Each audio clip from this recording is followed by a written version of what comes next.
Je ne peux pas vous libérer sans vous poser cette question entre cette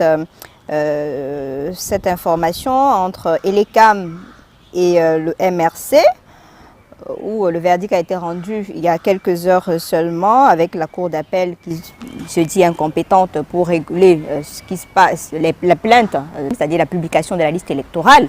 Pourquoi c'est si difficile de résoudre un problème pareil? Non, ce n'est pas difficile. C'est une question de procédure. En temps normal, le Conseil constitutionnel est compétent dans la période où il est appelé à agir.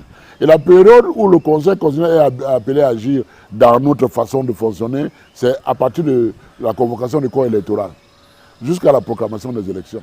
Et entre les deux, c'est la Cour d'appel. Donc, le Conseil constitutionnel est incompétent parce que ce n'est pas sa période. La Cour d'appel, pour des raisons qui lui sont propres qu'elle a données, estime qu'elle est incompétente. Maintenant, qu'est-ce qu'il reste à faire? Quand le corps électoral sera convoqué, que le MRC dépose sa requête, et je crois que le Conseil constitutionnel ne pourra plus rejeter ça. Mais pourquoi on ne publie pas alors la liste aussi? C'est aussi simplement selon le code électoral. Pourquoi on ne publie pas cette liste électorale? Moi, je suis un technicien. Je ne suis pas un homme de droit. Parce que quand vous avez les hommes de droit en face de vous, ils vont vous manier. Chacun va tirer la couverture de son côté. Moi, je ne peux pas dire pourquoi le Conseil électoral ne publie pas la liste nationale. Parce que quand on a 360 arrondissements et que les listes sont affichées par arrondissement, si l'ECAM ne veut pas sortir une liste globale, mais allez prendre les listes de chaque arrondissement et vous constituez tout ça, vous faites la liste nationale. En attendant. Là, ce n'est pas ça qui est écrit dans le code électoral. Hein? C'est pas ça qui est écrit, je comprends. Voilà. Je ne suis pas un homme de droit pour interpréter, je suis mal placé. Je préfère laisser les hommes de droit. Mais c'est aussi à votre avantage, puisque vous êtes aussi dans la course pour la présidentielle. Qui a dit que c'est à notre avantage, madame? Je dis que c'est important aussi pour vous de connaître, d'avoir cette liste-là.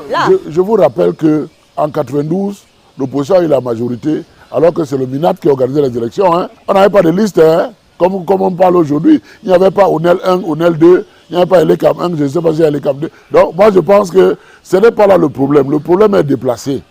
Tout simplement parce que l'opposition a eu, le peuple, les populations ont fait confiance. Et cette confiance a été mal exploitée. La population a constaté que c'est revenu à des choses individuelles. Pousse-toi, je vais m'asseoir. Et du coup, elle hésite à se relancer.